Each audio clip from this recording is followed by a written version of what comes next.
어쨌든 그 여권의 이제 잠룡 여권이라고 할 수가 없을 것 같습니다. 어쨌든 출당 조치가 됐기 때문에 안희정 전 지사 같은 경우에는 지금 아예 그냥 민주당하고는 관계없는 그런 인물이 돼버린 거죠. 지금은 일단은 뭐 우리 당원이 아니기 때문에 뭐 그렇다고 하지만 관계 없다라고 볼 수는 없고요. 그리고 어쨌든 뭐 민주당에서 정치를 오래 하셨고 그렇긴 하지만 지금 근데 뭐 친문 진영이 뭐 주자가 없다 그러는데 사실은 어찌 보면 이번에 이제 특검 통해서 김경수 지사가 굉장히 김경수 지사 불구속되면서 제가 보기에는 이게 진술이 엇갈리고 결정적인 증거가 없어서 본안에 가서도 무죄를 받을 가능성이 굉장히 높아졌습니다. 이게 물론 뭐 당장 끝나진 않겠지만 무죄를 받는다 그러면 정치적인 입지가 굉장히 상승하지 않겠냐. 오히려 전화위복의 계기가 될 것 같고요. 지금 안희정 지사 같은 경우는 어쨌든 정치적으로는 당장은 좀 재개하기 어렵지 않느냐. 이게 재판이 물론 법적으로야 뭐 무죄를 받고 항소심 대법원 어떻게 될지 모르겠지만 정치라는 게 반드시 법적 판단만으로 하는 건 아니거든요. 윤리적인 도덕적인 판단도 있고 그거에 따른 어떤 정치적인 판단하기 마련인데 우리 국민들이 보기에는 일단 윤리적으로 도덕적으로 문제가 있다라고 볼 겁니다. 법적으로 무죄를 받더라도 그러면 정치적으로 당장 재기는 쉽지 않지 않느냐. 결국 설령 뭐 대법원에 무죄를 받는다 하더라도 재기는 쉽지 않다 이렇게 보고요. 그 반면에 김경수 지사 같은 경우에는 뭐 특검이 나중에 이제 아직 뭐 재판은 안 받았습니다만 무죄 판결 가능성이 있다고 본다 그러면 아마 입지가 많이 탄탄해졌다 이렇게 볼 수 있을 것 같습니다. 이 판결문에 나온 무죄가 선고된 판결문에 나온 공소 사실에 보면 이 4차례의 성폭행과 6차례의 추행 사실이 기록이 되어 있거든요. 물론 일부는 사실 자체는 인정을 하면서도 아예 사실이 없었다라고 부인하는 내용도 적지 않은데 김태현 변호사.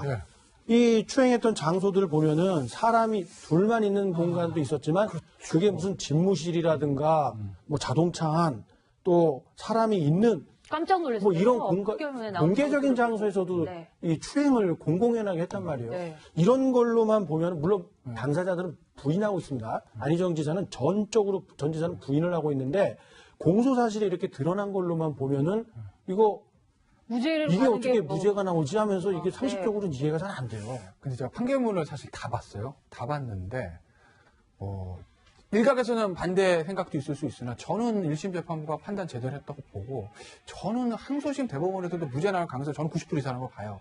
다만 판결문을 제가 읽어본 느낌은 상소심 대법원에서도 무죄 나올 가능성은 높으나 안희정 지사가 정치적으로 재개할 가능성은 저는 0이다. 0. 0%. 왜냐면 이건 제가 뭐 판결문의 내용을 구체적으로 말씀드리기가 좀 묘한 측면이 있지만 안희정 지사의 그 내용 행위들을 보면 이건 뭐 도덕적으로는 도저히 어떻게 지금 용서가 되는 부분들은 아니거든요. 다만 이제 법적으로는 저는 무죄가 나오면 왜 맞다고 보냐면 이런 거죠. 그러니까 일각에서는 왜 안희정 지사의 말만 믿어주고 김지은 씨의 말을 믿지 않아라고 얘기들 하는데 그건 아니에요. 그러니까 예를 들면 그 간음행이 있었던 가장 중요한 위력의 간음 업무상 위력을 가능. 그거 보면 첫 번째 특히 예를 들면 러시아 호텔에 있었던 상황 보면 그 상황을 설명하거나 김지은 씨 진술하고 안희정 지사 진술은 완전히 달라요.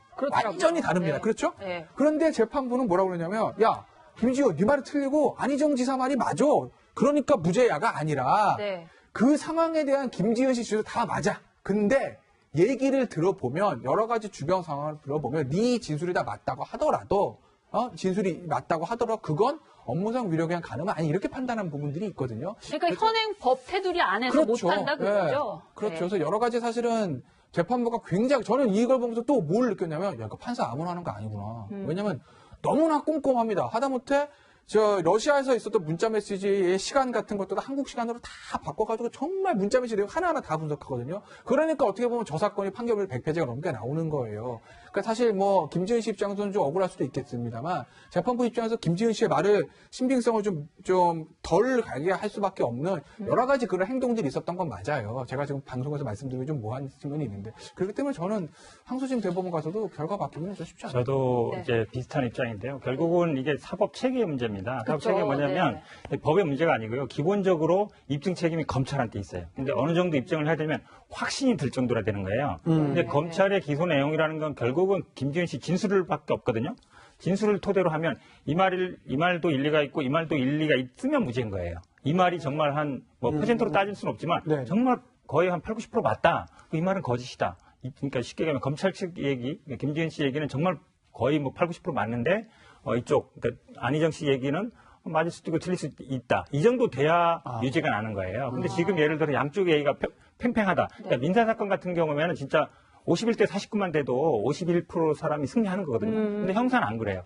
거의 확신이 있어야 돼, 여기에. 왜냐면, 그러니까 확실한 100%는 아니지만 확실한 어떤 증거가 없으면 무죄란 말이에요, 기본적으로. 무죄 추정 원칙이 그거거든요. 그렇죠. 근데 입증 책임이 검찰, 즉, 김지은 씨한테 있는 거예요. 네. 왜 김지은 씨 말을 안 믿냐가 아니라 김지은 씨가 자기가 어쨌든 그 고소를 했고 네. 그 고소에 따라서 검찰이 수사를 한 거 아닙니까? 네. 그럼 방어하는 사람 입장에서는 여러 가지 그 상대방이 그 검찰이 주장하는 거에 방어할 수밖에 없어요. 얘기하는 거에 대해서 틀렸다. 얘기하는 거에서 틀렸다. 이렇게 말을 해야지 네. 이게 맞다 하는 게 아니거든요. 그러면 상대방이 그 검찰이 얘기하는 거에 대해서 이런 사실관계에 대해서 반론을 제기하는 거예요. 네. 그럼 당연히 그 공격을 하는 분, 그러니까 검찰 측에서 입증 책임이 있는데 그 입증이 실패한 거거든요. 그렇다 그러면 기본적으로 무죄가 나게 돼 있어요. 네. 우리나라 법뿐만 아니라 대부분의 법이 그렇습니다. 왜냐하면 형사사건에서 유죄 판결은 민사에서의 뭐 승패와 좀 달리 어느 정도 네. 확신성이 있어야 돼요. 근데 판사가 보기에는 얘기를 다 들어본 거란 말이에요. 그 당시 상황을 들어봤을 때, 이거는 뭐 이럴 수도 있지만 저럴 수도 있다. 네. 라는 생각이 들면 무죄인 거예요. 근데 이 사건 같은 경우에는 저는 양측이 어쨌든 얘기를 들어봤을 때 저는 판사가 네 말도 좀 일리가 있지만 이 말도 수긍할 만하다라고 본 것 같습니다. 그럼 이렇게 본다 그러면 이 상태, 그러니까 예를 들어서 항소심에 가서 새로운 증거, 새로운 목격자라든지 새로운 어떤 뭐 문자 메시지라든지 아니면 그 당시의 상황을 뭐 직접 할 수 있는 결정적인 증거가 나오지 않으면 뒤집기는 쉽지 않은 구조가 아닌가. 법률가들은 대부분 그렇게 보고 있는데 아마 이게 밖으로 말하기는 굉장히 뭐 정치적인 부담이 그렇죠. 있어서 그런데 대부분의 아마 법률가들은 비슷하게 생각할 것 같습니다. 네. 네, 바쁘게 돌아가는 정치권 이야기 그리고 대선 주자들의 최근 움직임까지 잘 맥을 짚어봤습니다. 이 현근택 전 부대변인 그리고 김태현 변호사 두 분은 여기서 보내드리겠습니다. 고맙습니다. 박원순 시장도 그 옥탑방 행보를 하고 난 다음에 발표를 해놓은 그 개발 정책 때문에 굉장히 지금 서울시 아파트값이 들썩인다고 합니다. 일단 뭐라고 했는지 일단 들어보겠습니다. 강북에는 개발을 억제했습니다. 그러다 보니까 지금은 너무나 크게 기울어진 운동장이 되고 말았죠. 자, 여러분. 지금부터 저는 획일적으로 그동안 재정을 투자하던 것에서 이제는 그런 획일적이고 기계적인 그런 재정을 분배하는 게 아니라 이 강북에 집중적으로 예산을 배정하려고 합니다. 자, 서울시장이다 보니까 지역구라고 해야 되나요? 서울시 강북 납부된 지역에 가서 한 달 동안 옥탑방을 살면서 느끼고 체험한 게 많을 텐데 네. 그런 걸 바탕으로 해서 그 지역 개발 이런 그 정책들을 내놨단 말이에요. 그런데 정치권에서는 벌써부터 대선 행보하는 거 아니야? 이렇게 비판의 목소리도 나옵니다. 이 서울시장의 행보 그리고 대선 주자의 행보 이거 뭐가 다른 겁니까?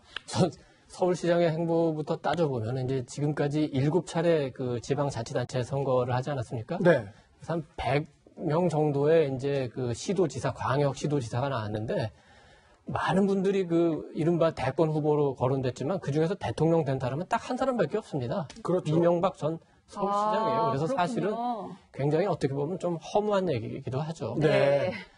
대선 쪽으로 얘기를 한다면 그 이번에 박 시장이 그 삼양동 옥탑방에서 한 달 생활하면서 이게 뭐 정치적 쇼냐 아니냐 하지만 저는 굉장히 박 시장이 중요한 정치적 자산을 얻었다고 생각해요. 그 선풍기 하나로. 네. 문재인 대통령께서 그 선풍기를 보내줬죠. 이번 전당대회를 한번 돌이켜 보면은 이재명 지사가 아까 이제 잠깐 그 언급된 대로 조금 이제 입지가 나아졌고 그리고 이른바 우리가 친문이라고 할 수 있는 주자는 눈에 띄지가 않죠. 네. 네. 그렇게 보면은 그러니까 친문 쪽이 어떻게 보면은 좀 정치적 리더가 비어 있는 상태인데 문 대통령께서 그 선풍기를 박원순 시장한테 보내줬다. 이거를 굉장히 박원순 시장은 의미를 굉장히 크게 이제 보는 것 같아요.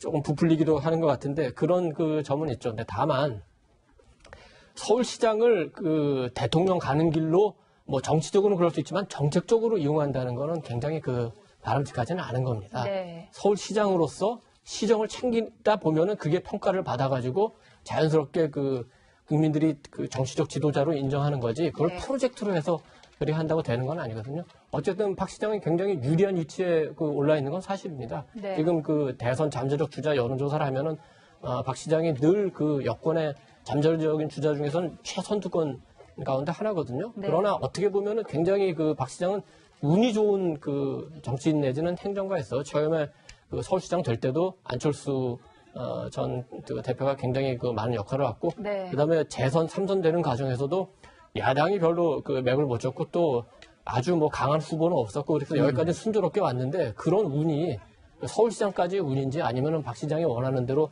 대통령까지 갈 수 있는 운인지 모르겠지만 네. 그 운을 잡기 위해서도 서울시정에 최선을 다하고 네. 거기서 성과를 내는 모습을 보여야지 결국 국민들의 선택을 받을 수 있지 않나 이렇게 생각합니다. 네.